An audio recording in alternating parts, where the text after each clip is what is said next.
Olá, meus queridos, tudo jóia? Sextou fortemente, eu estou de volta com o Giro da Jana, em que eu comento os principais acontecimentos da nossa semana, e o Janaflix, em que eu te indico livros, músicas, documentários, filmes, referências, não apenas para você entender o que está acontecendo no Brasil e no mundo, mas também para você poder refletir e se posicionar.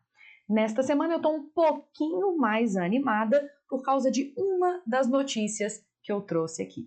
Vem comigo que eu te conto o que é que mereceu esse batonzão e o esmaltão vermelho.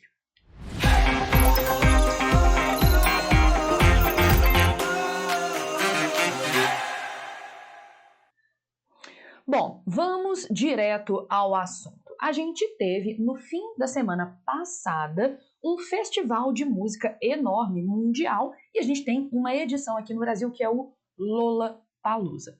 Diante da manifestação de alguns artistas no Lollapalooza, o governo federal, alguns membros do governo federal ficaram bravos com o que eles consideraram ser uma campanha eleitoral antecipada, afinal de contas, motociata não é campanha eleitoral antecipada, né? Não é mesmo? E aí, o partido ao qual o nosso excrementíssimo senhor presidente da República pertence, que é o PL, entrou com uma representação junto à Justiça Eleitoral, falando da ilegalidade, por exemplo, de Pablo Vittar ter se manifestado a favor do ex-presidente Lula. Ela agitou, se não me engano, era uma toalha, porque ela estava coberta de razão com a imagem do ex-presidente Lula. O PL entrou com uma representação alegando que era um crime eleitoral, né? Um clima eleitoral, é o que a gente está vendo há muitos anos. Era um crime eleitoral por campanha eleitoral antecipada, antes do que permite o TSE. Eu não vou nem questionar, mentira, eu vou questionar sim todos os absurdos que aconteceram aí, não é mesmo? Qual que é o principal absurdo? É a tentativa de censura em si? Não. Por quê? Deus dá coragem, Deus não dá noção. Uma das coisas maravilhosas dessa história é que nessa ação havia o CNPJ de uma empresa que não era o CNPJ da empresa que realiza o Lollapalooza. A pessoa que fez, né, essa representação contra o festival Lollapalooza só deve ter colocado no Google assim, CNPJ Lollapalooza, e o problema é que existia uma empresa que nem ativa é mais de internet com o nome Lollapalooza. Não existe uma empresa que realize o evento Lollapalooza, que se chame Lollapalooza. É uma outra empresa com um outro nome. Lollapalooza é um nome fantasia, é o nome social usado pro produto, pro evento Lollapalooza. E aí, muito maravilhosamente, o tiro saiu pela culatra, não é mesmo? Por quê? Quando o PL tenta censurar as manifestações políticas nesse festival e o faz de uma maneira engraçada, para dizer o mínimo, suscitou ainda mais manifestações políticas. Não sei se vocês assistiram, por exemplo, o show do meu amorzinho Djonga. Não sei se vocês assistiram ao show do Marcelo D2 com o Planet Hemp.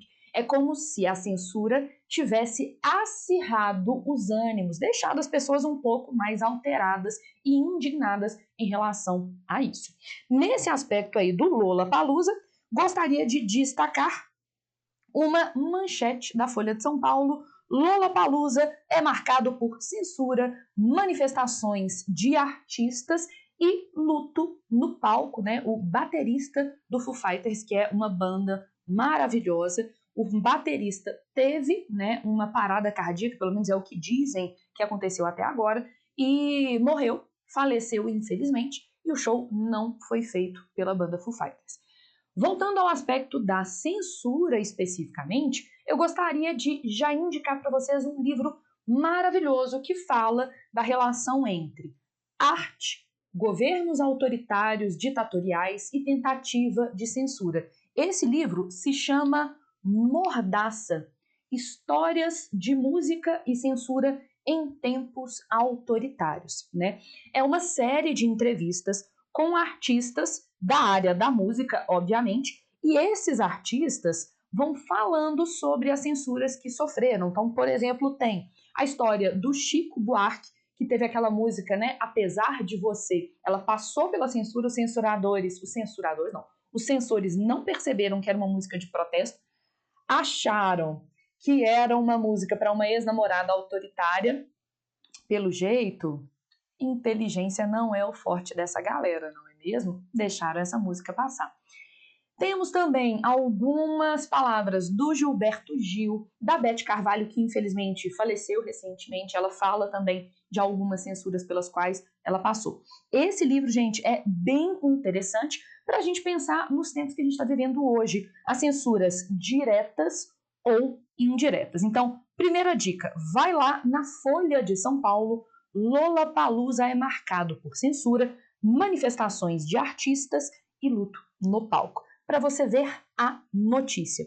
Se você quiser se aprofundar nessa discussão, eu acho que vale a pena você procurar este livro, que é o Mordaça, Histórias de Música e Censura em Tempos Autoritários. Muito interessante, porque ele não vai falar apenas da ditadura militar que se estendeu no Brasil entre 1964 e 1985. A gente até vai falar sobre ela daqui a pouco, não é mesmo? Mas fala de outros momentos autoritários da história do Brasil e como se tentou, direta ou indiretamente, tirar o direito de manifestação política dos artistas brasileiros. Eu gosto muito dessa pegada histórica. Fala-se, por exemplo, de algumas formas de censura durante o governo de Getúlio Vargas. Ok, nosso primeiro acontecimento, Lollapalooza, foi, tá? Por que eu pus as reticências? Porque eu acho que isso aqui ainda vai ter vários desdobramentos. Nós temos vários festivais de música para acontecer no Brasil pelos próximos meses, que é um ano eleitoral. Eu acho que a história vai render. Mas continuando, bafão. O nosso ministro, excrementíssimo ministro da Educação, Milton Ribeiro, entregou nesta semana a sua carta de exoneração para o excrementíssimo senhor presidente Jair Messias Bolsonaro. O Milton Ribeiro esteve e está envolvido num escândalo por suposto tráfico de influências. Ele teria favorecido a distribuição de verbas do Ministério da Educação para cidades lideradas, representadas e defendidas por pastores, o que, pelo menos em teoria, ameaçaria o princípio, né, da laicidade do Estado e da isonomia de uso dos recursos públicos. Depois que há alguns áudios em que se fala sobre esse suposto esquema de corrupção, suposto, não quero receber a visita do senhor processinho, o suposto, né, esquema de corrupção, depois de muita pressão da sociedade civil brasileira, o Milton Ribeiro entregou a sua carta de exoneração nesta semana. Vou mostrar para vocês a manchete. Milton Ribeiro entrega pedido de exoneração, de abandono do cargo a Bolsonaro. Ministro da Educação pediu para deixar o cargo após vir à tona um suposto, olha que palavra importante, favorecimento de pastores na distribuição de verbas do Ministério. Outro acontecimento que está ligado à área da educação é que, obviamente, se o ministro da Educação é exonerado, né, pede a sua exoneração, alguém precisa cumprir essa função. E nós temos, né, neste instante, o ministro da Educação interino é este moço aqui, ó, o Vitor Godoy Veiga, novo ministro interino da Educação. Interino no sentido de que ele é provisório, ele está lá quebrando galho. Ele já fazia parte do Ministério da Educação brasileiro, ele já estava ali auxiliando o Milton Ribeiro há algum tempo, ele era o segundo na linha de poder, na linha de comando no Ministério da Educação. E aí a gente pode, por exemplo, falar para os senhores que, ao longo do governo Bolsonaro, né, nós estamos completando ali 4 longos anos de governo Bolsonaro, nós tivemos até agora 5 ministros da Educação, o que mostra, né, que a educação é uma área super privilegiada, super estável do governo Bolsonaro. Quando a gente soma exoneração do Milton Ribeiro, supostamente envolvido num escândalo de tráfico de influências no governo federal, quando a gente soma que o ministro interino, que é o Vitor Godoy Veiga, tem algumas tretinhas aí, algumas suspeitas de tretinhas. Quando a gente vê que estamos no 5º ministro da Educação em 4 anos, e quando a gente vê que provavelmente serão reaproveitadas questões para o Enem 2022, já vou falar sobre isso, olha a interrogaçãozinha. Me vem à tona que lá no túmulo, o professor Anísio Teixeira, que dá nome ao INEP, que é o órgão que organiza o Enem, prova de maior abrangência no acesso ao ensino superior, o Anísio Teixeira deve estar se retorcendo no seu túmulo. O Anísio Teixeira é considerado o pai da educação pública brasileira. O Anísio Teixeira, historicamente, é que reformulou a estrutura de educação pública brasileira ali a partir dos anos 50 em diante, tá? E o Anísio Teixeira é uma referência mundial na área de políticas públicas de educação, um homem extremamente justo, um homem extremamente culto, extremamente honesto, e há indícios de que talvez ele tenha sido alvo não de uma morte natural, mas de um assassinato por desagradar a uma parte um pouco autoritária do governo brasileiro durante ali os anos 60. E esse pessoal ficou no poder até a década de 80 no Brasil. Se você não sabe quem é o Anísio Teixeira, não tem problema. Infelizmente, o Brasil não é um país lá muito conhecido por, de fato, valorizar os seus heróis. Se você quiser, vale a pena você procurar um documentário que está completo no YouTube. Anísio Teixeira, Educação não é privilégio. É uma cinebiografia do Anísio Teixeira, que faz parte de uma série de documentários que eu amo, que se chama Educadores Brasileiros. Essa série documental foi elaborada pela TVE, que é uma televisão governamental que está submetida à EBC, a Empresa Brasileira de Comunicação. Um dos educadores brasileiros homenageados é o Anísio Teixeira. A gente tem outros, por exemplo, há um episódio sobre o Paulo Freire. Então, procurar Anísio Teixeira, Educação não é privilégio. É uma das coisas mais bonitas que eu já vi na minha vida. A história e o envolvimento do Anísio Teixeira com a educação pública, igualitária e, acima de tudo, de qualidade brasileira. E aí você vai virar para mim e falar assim, Jana, mas você falou que está rolando alguma coisa com o Enem 2022? O que está rolando? O que está rolando é esta notícia que eu quero mostrar para vocês. Eu não vou nem comentar, eu vou só jogar na tela e eu quero que vocês deixem um comentário aqui embaixo. Enem 2022, gestores recomendam a reaplicação de itens já utilizados no exame. A sugestão foi feita em nota assinada por coordenadores e diretores do INEP, que é o Instituto Anísio Teixeira, e enviada ao presidente do órgão, o Danilo Dupas. Lembrando, Danilo Dupas é o doidinho contra o qual alguns servidores do INEP escreveram uma carta aberta no fim do ano passado e houve uma demissão em massa. As pessoas preferiram se demitir a continuarem trabalhando com Danilo Dupas. Depois dá uma olhada no nome desse moço. Ele é massa, nos vários sentidos. Então, o motivo é a quantidade insuficiente de testes prontos. Em um levantamento feito no início deste ano, percebeu-se que temos menos itens do que o necessário para a montagem da prova do Enem 2022. Portanto, os gestores submetidos ao Danilo Dupas estão sugerindo que se requentem, reaproveitem, ressuscitem itens já aplicados. Deixa aqui embaixo, por favor, qual é o seu comentário sobre isso, porque eu não tenho nem força para comentar. Último acontecimento desta semana, nós estamos aqui na sexta-feira, 1º de abril de 2022, tá? Supostamente, em 31 de março de 1964, aconteceu o golpe militar. Mas ele não é só militar, né? Ele é civil, midiático e militar de 1964. Por que supostamente foi em 31 de março? Porque, na verdade, foi na madrugada de 1º de abril e até nisso os golpistas mentiram. 1º de abril é o dia da mentira, ficaria muito feio, né? Esse evento que eles chamam de revolução e que as pessoas sérias chamam de golpe, ter se dado no dia da mentira. Então eles deram uma rebobinada na história e afirmaram que o golpe foi em 31 de março. Na verdade, foi na madrugada de 1º de abril. E uma das coisas que eu acho interessantes que vocês façam é usar o Deus Google, porque eu usei o Deus Google. Se você colocar assim no Deus Google, eu fiz essa pesquisa hoje, se você puser assim no Deus Google, golpe de 1964, governo, vocês vão ver as seguintes notícias. Bolsonaro defende golpe de 1964 e ditadura militar. Bolsonaro sobre o golpe de 1964. Sem ditadura, seríamos uma republiqueta. Bolsonaro chama golpe militar de mentira durante troca de ministros. Segundo ele, não teria havido um golpe, mas sim uma revolução para poupar o Brasil do comunismo.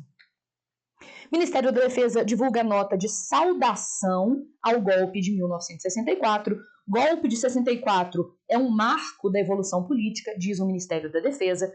Forças Armadas dizem que golpe de 64 foi marco histórico da política brasileira e, pelo amor de Deus, pelo menos uma boa notícia, o Ministério Público Federal vai à Justiça contra a nota do governo Bolsonaro que comemora o golpe de 1964. Eu fiz uma postagem no meu Instagram pessoal, ontem, repudiando o golpe de 1964 e usando uma frase que foi dita pelo Ulisses Guimarães durante a Constituinte, quando foi promulgada a Constituição Federal de 1988.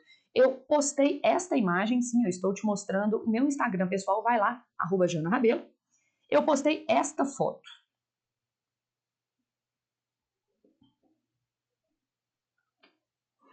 Ódio e nojo à ditadura, que é uma menção a uma frase dita pelo Ulisses Guimarães quando estava falando sobre o golpe de 1964 durante a Assembleia Constituinte.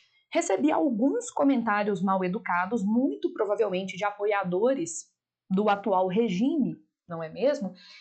E eu gostaria de sugerir que os atuais apoiadores do regime e os demais que aqui estão me assistindo tentassem assistir algumas coisas para entender porque eu tenho ódio assim, como Ulisses Guimarães tinha e nojo à ditadura. Primeiro, o Dia que Durou 21 anos.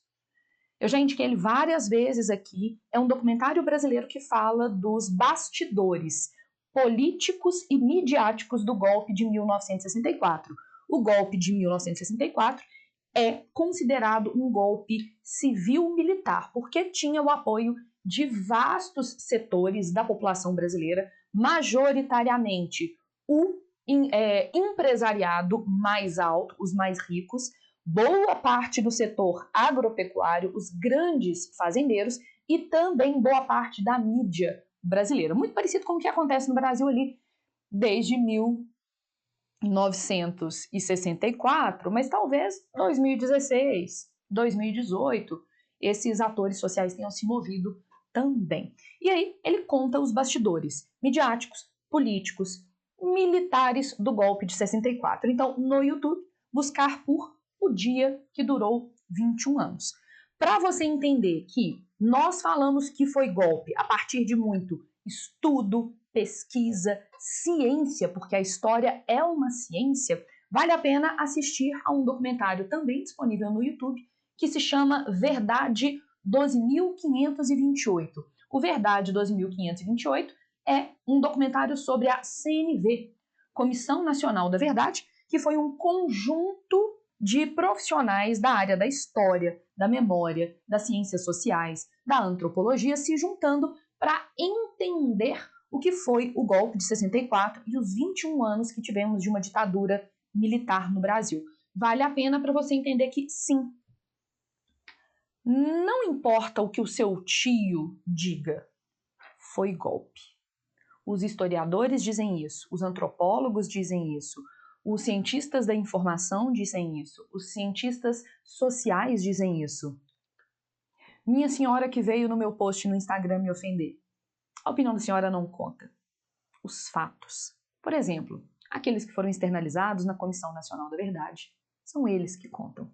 E, por fim, eu fiquei muito chocada que foi uma senhora, uma mulher que me ofendeu no Instagram quando eu enunciei o meu repúdio à ditadura civil-militar que se deu no Brasil entre 1964 a 1985 e que se reflete no que a gente vive hoje no Brasil. Eu fiquei chocada de ser uma mulher.